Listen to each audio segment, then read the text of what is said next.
안녕하세요. MBS 마랑가토 TV 사산에서 일으키신 주님을 진행하는 공항한 목사입니다. 다시 또 뵙게 돼서 반갑습니다. 한 주간도 우리 각자 어떻게 사셨는지요? 주어진 환경에서 열심히 살아내셨지요? 코로나19가 지금 또 일상화가 되어가는 듯 그런 우리의 이 마스크 착용은 아주 기본이 된 것 같습니다. 사람들 만나는 것도 또 조심성이 있고요. 가능한 저 같은 경우에는 그래요.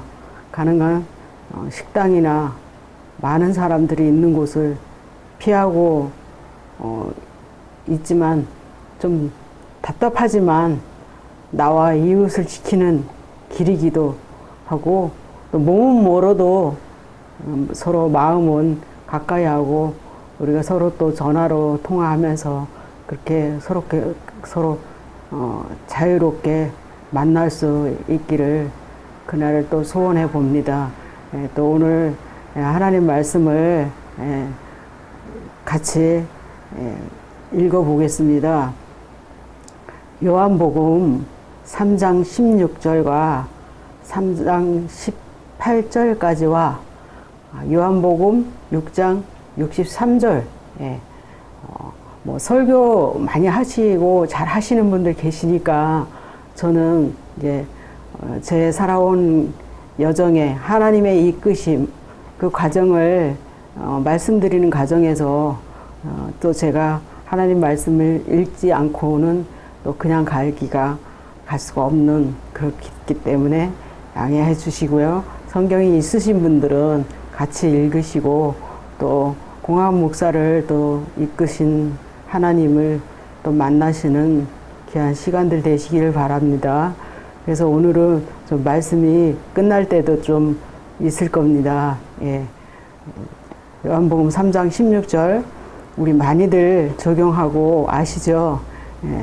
하나님이 세상을 이처럼 사랑하사 독생자를 주셨으니 이는 그를 믿는 자마다 멸망하지 않고 영생을 얻게 하려 하심이라. 하나님이 그 아들을 세상에 보내신 것은 세상을 심판하려 하심이 아니요 그로 말미암아 세상이 구원을 받게 하려 하심이라.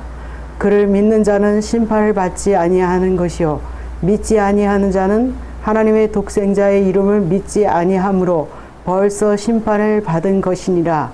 요한복음 6장 63절 한 절 더 읽습니다. 살리는 것은 영이니 육은 무익하니라. 내가 너희에게 이른 말은 영이요 생명이니라. 아멘. 오늘 말씀을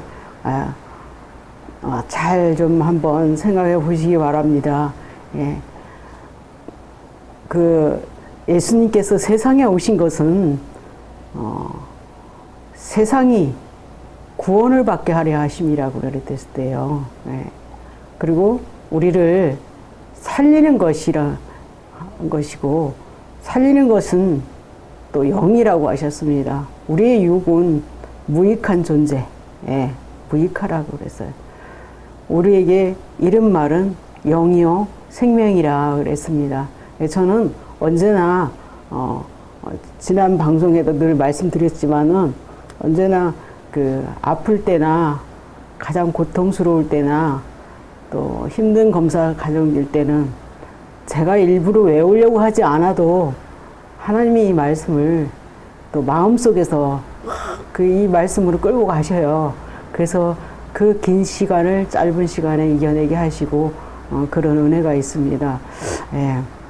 방송이 나가고 나서 어느 분께서 또 자기가 다른 유방암 환자들에게 이렇게 유튜브 방송을 이렇게 전달한답니다. 서로 전달해가지고 서로 보게 되고 많은 위로를 얻고 나도 이 목사님이 이렇게까지 아프셨는데 이렇게까지 또 하시는 거 보니까 나도 이 시기만 잘 견디면 되겠다라는 그런 위로를 많이 얻는다고. 그래서 또 퍼서 서로 이렇게 공유를 한답니다. 근데 어느 분께서 제게 이메일로 보내신 글을 잠깐 읽어드리고 싶습니다. 지금 이 시간에요. 이렇게 보내왔어요. 하루가 쌓여 한 주가 되고, 한 주가 쌓여 한 달이 되고, 한 달이 쌓여 한 해가 되고, 그렇게 덧없이 흘러 나이가 쌓여가는 것 같으나 조금 더 생각이 깊어지고 마음의 넓이도 느슨하게 넓어지는 것 같으니 조금도 아쉽지 않은 인생인 것 같습니다. 주님의 은혜인 것 같습니다. 라고 이메일로 왔어요.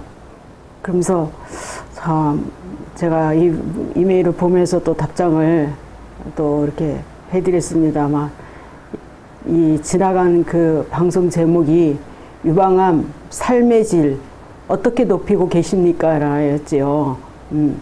근데 이분이 이런 답장을 해오셨어요. 이렇게 하루가 쌓여 한 주가 되고, 한 주가 쌓여 한 달이 되고, 한 달이 쌓여 한 해가 되고, 그렇게 덧없이 흘러 나이가 쌓여가는 것 같으나 조금 더 생각이 깊어지고 마음의 넓이도 느슨하게 넓어지는 것 같으니 조금도 아쉽지 않은 인생인 것 같습니다. 주님의 은혜인 것 같습니다. 이 속에서 얼마나 많은 고통 이런 게 있겠습니까? 그죠? 참 오늘은 그래서 방송 나간 그 현재 제 모습만 보시고 두루두루 짧은 시간에 말씀드리다 보니까 구체적으로 그 치료의 과정을 궁금해 하시는 분들이 꽤 있으시다는 거를 듣게 되고, 그래서 오늘은 여러분들이 우리 유방암 한우들이 궁금해 하시는 제가 암 진단 받기 전 전저증, 이거를 많이 궁금해 하시더라고요. 암 진단을 받기 전 전저증과 그 과정을 무엇을 먹었는지를 굉장히 궁금했다 그래서 지난번에 말씀을 저는 이렇게 살고 있습니다 라고, 이렇게 삶의 질을 높여가고 있습니다 라고 했습니다만은, 이번에는 이런 거를 구체적으로 좀 알고 싶습니다 라는 문의가 많았습니다. 그래서 제가 암 진단 받기 전 그 전저증, 2번의 암 수술, 보건 수술, 항암 치료, 또 방사선, 그 과정 속에서 극복하며 지금도 겪고 있는 과정들, 시간이 될지 모르지만은 최대한 궁금한 것을 풀어내어 보도록 하겠습니다. 첫 번째는요, 제가 20년간 유방암 한우님들과 대화를 들어보니까 개개인 각자 거의 증상이 다르다라는 사실이었습니다. 물론 같은 증상을 경험한 분들도 있습니다. 제가 진단을 받기 전에요, 한 2년 전쯤 겨드랑이에서부터 가슴까지 바늘로 마치 쭉 긋는 기분 같은 찌릿한 그런 기분. 그때는 깜짝 놀라는 거예요. 근데 의외로 병원에서도 서로 상담을 하고 대화를 하다 보면 그런 분들이 꽤 있었어요. 다 그런 증상이 다른 분들도 있지만 그런 분들이 꽤 있었어요. 아주 기분이 안 좋은 그런 증상과 또 한 가지는 체중이 많이 빠졌습니다. 한번 유방암 수술을 하신 분들이나 안 하신 분들이 이 방송을 보신다면 한 번쯤 자신의 몸을 좀 체크해 볼 필요가 있다고 저는 생각합니다. 우리의 몸이 너무 우상이 돼서도 안 되겠지만 미리미리 조기 검진 좋은 것 같습니다.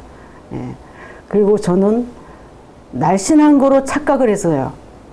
착각을 하고 지냈어요. 근데 어느 날 퇴근 후에 누워서 TV를 보다가 저도 무심코 가슴에 손을 얹게 되었는데 콩알보다 작은 것이 유두 밑에서 만져졌어요. 제가 병원 전도를 하면서 이런 얘기를 서로 공유를 하다 보면, 아, 그래요? 저는 옆인데요. 저는 위에 있는데, 옆 있는데. 이렇게 서로 얘기를 하게 돼요. 어느 부위에 있느냐에 따라서 수술 범위가 달라지기도 하지요. 예. 그 당시에는 인터넷 보급이 별로 발전이 안 되어 있었고, 저희 집에도 물론 인터넷 자체가 없었으니까, 예. 요즘처럼 검색해 본다는 것은 상상도 못 해보는 그런 환경이었죠. 일단 이상하고 또 유두를 짰습니다. 그걸 짜질 않았으면 유두를 보존을 할 수 있었다고 해요. 예, 그래서 짜보니까 분비물이 약간 붉은빛이 났습니다. 그 다음날 당일 접수로 병원을 가게 되었어요. 제가 이렇게 빨리 얘기하는 건요, 오늘 내용이 너무 길어서 빨리 말씀드리는 거니까요. 양해를 구합니다. 그때 39살에 몸무게가 48kg로 병원을 찾았습니다. 검진 결과가 2000년 2월 3일에 1기가 막 되었다는 진단을 받았습니다. 1기가 막 되었던 그런 시점이지만 이치상으로는 유두 밑에 있었고 유두를 짰었기 때문에 완전절제를 할 수밖에 없다라고 해서 완전절제를 저는 했습니다. 완전절제를 했는데 완전절제만 한 것뿐이 아니라 교수님께서 만약을 대비해서 등짝 반을 그 살가죽을 들어서 소개를 다 뜯어냈다고 해요. 만약을 대비해서 혹시라도 암세포가 남아있을까봐 전이 됐을까봐 그렇게 하셨다고 그래요. 근데 그 감각이 뭐 1년 되면 돌아온대요, 2년 되면 돌아온대요. 사람들이 지금도 많이 그래요. 근데 저는 제가 손으로 만졌을 때 감각이 거의 한 5년 지나야 감각이 돌아오더라고요, 등짝이요. 이것이 참 참고가 되셔서 투병하시는 과정에서도 놀라지 마시고 이런 과정이구나 하셨으면 좋겠습니다.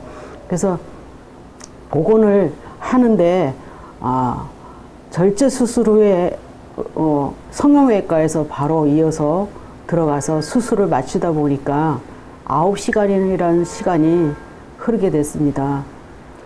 지금 심정 같았으면 안 했을 것 같아요.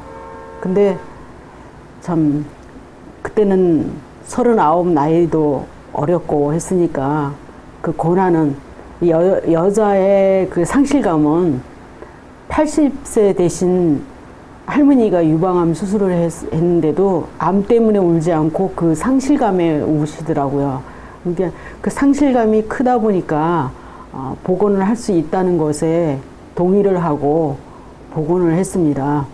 근데 9시간 수술을 끝나고 보니까 옆구리에요, 탁구공만 한 게 있더라고요.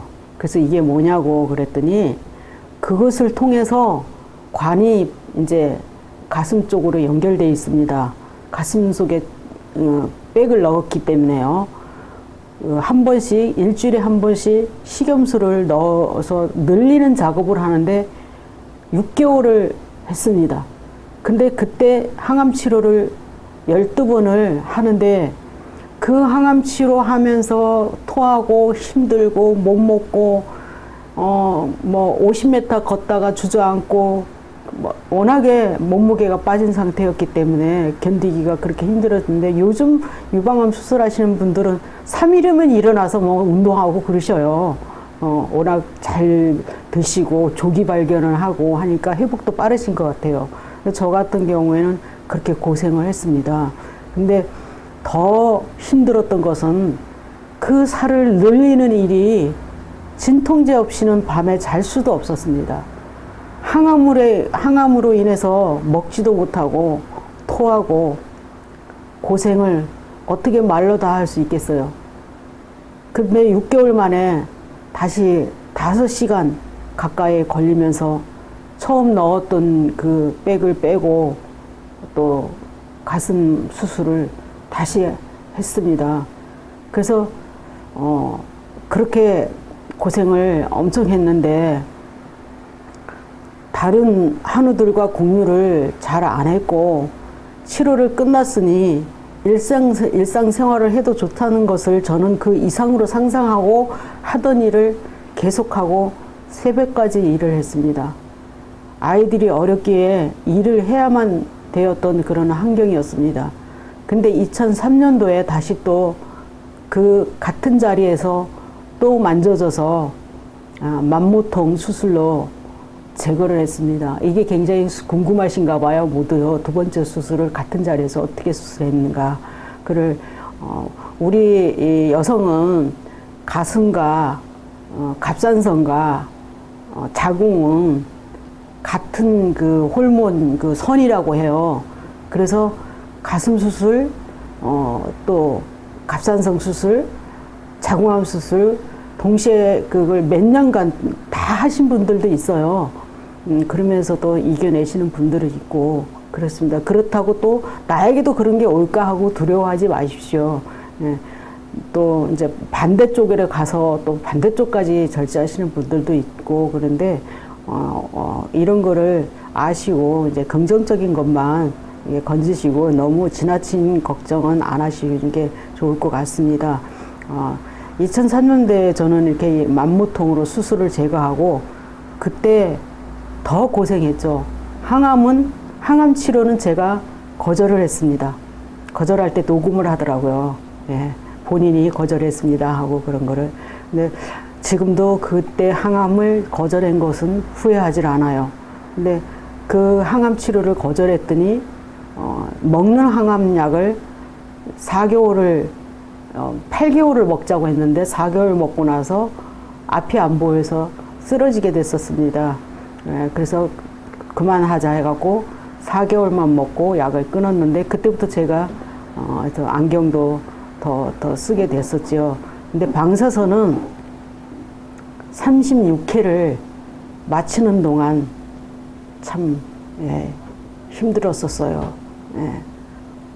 똑같은 수술한 사람, 처음 수술한 사람과 두 번째 한 사람하고는 방사선 치료가 이 농도가 다른가 봐요. 같이 치료를 받고 올라왔는데 저는 침상에서 떼굴떼굴 구르는데 옆에 사람은 그냥 묵묵하게 있더라고요. 근데 그때 그 머리에서 나는 그 벌소리 너무 힘들었었습니다. 처음 하시는 분들은 참 그런 고통을 모르더라고요. 또 그 과정에서 저는 그 유방암 수술 2번 하는 과정 속에서 저는 이제 면역이 떨어지고 이러다 보니까 참 이게 이 방송상 참 부끄럽지만은 저는 부끄럽게 생각하지는 않습니다만은 부끄럽게 보지는 말아주셨으면 좋겠습니다. 일어서서 걸어가면 소변이 다리 줄기로 막 줄줄 흐를 정도였고 그래서 또 수술을 하게 되고 그래서 앞뒤 생식기를 다 그 유방암 수술하는 과정 그 항암 치료하고 방사선 치료하는 과정에서 그 수술을 다 마쳤기 때문에 정말 지금 제가 이렇게 살아 있는 게 제가 이렇게 있는 게 아닙니다. 예. 정말 하나님의 기적이에요. 그래서 그런 거를 참 생각하시면 참 좋겠습니다. 재발은 몇 기가 없고 말기라고 보시면 됩니다. 지금도 저는 비급여, 항암, 면역약을 복용 중에 있습니다. 그리고 인파 부종약 복용 중에 있고요. 그리고 지금 이제 왼쪽 가슴에 여러 개의 이게 혹과 물혹과 자잘한 혹이 있는데 그것이 지금 변형이 되는지 안 되는지를 정기 검진을 하고 있어요. 변형이 되면 암이고 이제 변형이 되지 않으면 이제 지켜본다라는 걸로 있고 이제 갑상선에 지금 혹이 작은 게 있지만은 추적 검사 중에 있고 조직 검사하면서 지켜보고 있습니다. 이 과정을 겪어보지 않은 사람들은 굉장히 놀라시겠지만은 물론 또 한 번 수술하신 분들은 어머, 나도 그러면 어떻게 하면서 당황하는 사람들도 있을 거예요. 근데 아무나 저처럼 이렇게 되진 않아요. 예, 저는 좀 특수한 케이스니까 예, 너무 지나친 걱정 안 하시는 게 좋고, 너무 궁금하신 분들이 계셔서 이렇게 얘기를 합니다. 이 많은 스토리를 제가 20분, 30분 만에 전부 어떻게 말씀을 드리기에는 부족했습니다. 그래서 중간중간 조금씩 그렇게 과정 속에서 이렇게 조금씩 말씀을 드렸고요. 저는 그 과정만 거친 게 아니었어요.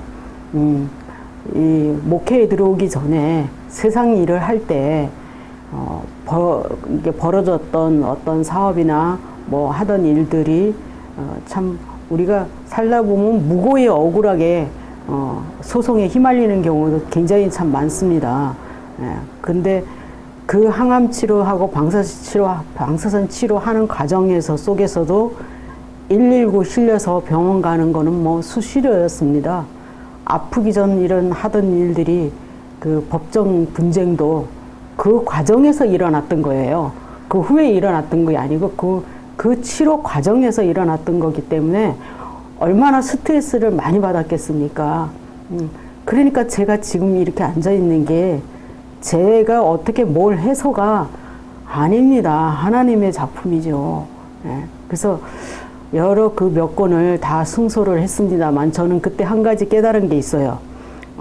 법원에서는 나올 때 양쪽에서 나란히 나오지 않습니까?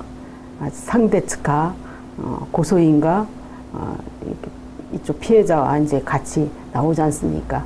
물론 저는 이제 제가 승소하고 나올 때 저는 항상 문을 열고 나오면 닫을 때 돌아서서 닫잖아요. 저는 그랬어요. 근데 그때 깨달은 게요. 법원 같은 데는 가서는 안 되겠지만 또 목회를 하다 보니까 세상 사람 믿지 않는 사람들의 그 도움도 그렇고 믿는 사람들의 도움도 그렇고 본의 아니게 또 법원에 가서 일을 봐줘야 되는 일들도 있더라고요. 근데 나올 때는 나와서 문을 뒤로 이렇게 닫아야 되겠더라고요. 앞으로 이렇게 닫고 나오는데 저쪽에서 패소를 했으니까 승소를 제가 했고 저쪽에서 패소를 했으니까 그 순간 제 머리를 잡고 땅에 탁 뒤로 제꼈습니다. 그 방사선 치료하는 과정에 머리카락 몇 개 안 남은 그 머리력. 여러분 상상해 가십니까? 세상 사람들 돈 앞에서요. 다 그런 건 아니겠지만 정말 돈 앞에서는 정말 매정합니다. 믿지 않는 사람도 정말 선한 일을 하는 사람도 많지만 그 머리카락 몇 개 남지 않은 그 머리를 당겨서 법원 문 앞에 머리가 딱 떨어질 때 우르르 사람들이 모여드는데 지금은 어떤지 모르겠습니다. 옛날에는 법원 앞에서 싸우는 일이 허다했기 때문에 사람들이 모여들어 구경만 하죠. 저는 암 환자입니다. 119 좀 불러주세요. 근데 아무도 안 불러줘요. 구경만 해요. 근데 그때 저희 오빠와 올케가 따라왔었는데 밑에서 기다려도 아무리 안 내려오니까 올라왔던 거예요. 올라와서 보니까 사람들이 모여 있는데 해치고 누워 보니까 내 동생이 누워 있으니까 깜짝 놀래갖고 119 불러서 그때 정말 병원에 들어가서 신병 요청까지 하고 치료받았던 그런 적이 있습니다. 그래서 참 그 과정 속에 그게 방사선 치료받고 그 힘든 과정 속에서 방사선 치료만 받는 게 아니라 척추 마취를 2번을 해가면서 2번의 수술을 또 방사선 치료 과정에서 그걸 하는 과정에서 그 법정 투쟁을 하면서 얼마나 힘들었겠습니까? 오늘 제게의 그 얼굴이 정말 어떤 사람들은 제가 굉장히 카리스마한 얼굴이고 무뚝뚝한 얼굴이라고 그래요. 이만큼 웃을 수 있고 이만큼 있는 것도 주님의 은혜입니다. 예. 그래서 신병 요청까지 하고 치료를 받았고 뭐 지금은 그 후 지금은 검사를 해봐도 아까 말씀드렸듯이 추적 검사하는 거 외에는 지금은 이제 별일 없지만 그 당시에 정말 우울증과 공황장애 안 걸릴 수가 없었지요. 예, 그쵸. 그래서 지금도 검사 받으러 기계 속에 들어가면 가끔은 숨이 차고 힘든 그런 날도 있습니다. 그런데 세상에는 참 좋은 분들도 많더라고요. 또 하나님이 또 모르는 사람들을 통해서 주님의 놀라우신 일들을 행해 가시는 일들을 보기도 하고요. 물론 지금 오늘 이 MBS 마랑가또 TV 여기에 나와서 이 방송을 하게 된 것도 아는 사람을 통해서 오게 된 게 아닙니다. 하나님의 일은 참 오묘하기도 하고 신명망측하기도 합니다. 참 모르시는 분들을 통해서도 세상에 알리게 하시고 같은 아픔을 겪은 사람을 통해서 그렇게 인도하시는 거 보고 그렇습니다. 제가 주님이 다 기뻐하지 않는 일이었고 믿는다 했지만 내게 주님 마음에서 떠났던 탕자였지 않았나 그 당시. 참 그랬기 때문에 울며 회개하고 기도 드릴 수 있는 대상인 나에게 그 하나님이 계셨고 하나님 나라를 향한 갈망하는 소망이 있었기에 견딜 수 있었습니다. 그래서 아팠지만 힘들었지만 세상 사업은 망했지만 제게는 하나님 만난 게 복이었고 또 예수 그리스도의 보혈의 공로를 믿는 믿음을 선물을 받았고 성령의 인도하심을 받고 따라가는 길에 지금 서 있게 하심이 감사할 뿐입니다. 보통 의사는 완치 판정을 5년이면 당신 완치인자라고 하시는 의사도 있지만 또 완치는 없습니다 라고 하시는 분들도 있어요. 근데 제 의견은 그렇습니다. 오늘 이렇게 여기까지 지금 오면서 제가 이제 핸드폰 메모에다가 이제 가끔 페이스북에다가 이제 그때 생각나는 글을 올리기도 합니다만은 오늘 이 글을 한번 읽어드리고 싶어요. 하나님은 낯선 사람을 통해 낯선 모습으로 혹은 낮은 자의 모습으로 오실 때도 많다. 살다 보면 어느 날 갑자기 만난 낯선 사람이 마치 예수님이나 천사처럼 느껴질 때가 있다. 그런 경험을 중시하면 그때부터 낯선 자나 낮은 자와의 만남도 중시하는 삶이 몸에 밴다. 모든 사람을 예수님의 현존으로 보면 삶과 영혼은 더 풍성해진다. 믿음의 목적을 천국에 가는 것으로 끝내지 말고 늘 예수님의 길을 따라가는 삶으로 나타내며 힘쓰자. 예, 이런 글을 좀 여기 오기 전에 남기게 됐습니다. 여러분 지금 계속해서 진단받고 수술 대기 중에 있는 분들, 저도 알지 못하는 분이 또 제가 아는 분이 이 유튜브를 그분에게 연결을 시켜 주셔갖고 공유를 해 주셔가지고 그분이 그걸 보고 또 전화번호를 또 물어서 저한테 전화가 와서 또 며칠 전에 통화도 하고 그랬습니다. 유방암 극복할 수 있습니다. 예, 극복할 수 있고요. 완치될 수가 있습니다 라가 아니라 저는 이렇게 말하고 싶습니다. 극복할 수 있습니다.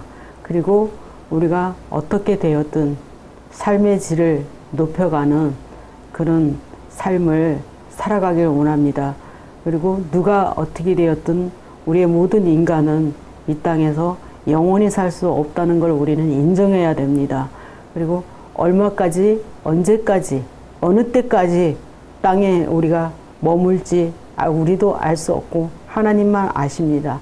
그러나 우리가 그 속에서도 감사와 늘 우리 그 삶이 정말 풍성해질 수 있었으면 좋겠습니다. 그래서 저는 오늘 제목을 그런 제목을 했어요. 유방암 물음표 해놓고 모든 사람들의 삶의 소중함을 알게 되었다라는 그런 말씀인데, 오늘 시편 139편을 한번 읽어드리고 마치고 싶습니다. 내가 시편 139장 9편 14절에서 15절까지입니다. 제가 이 말씀을 참 좋아합니다. 내가 주께 감사하오문 나를 지으심이 심히 기묘하심이라. 주께서 하시는 일이 기이함을 내 영혼이 잘 아나이다. 내가 은밀한 데서 지음을 받고 땅의 깊은 곳에 기이하게 지음을 받을 때에 나의 형체가 주의 앞에 숨겨지지 못하였나이다. 오늘 제게 하루는 하나님의 기적입니다. 화이팅 하십시오. 네, 감사합니다.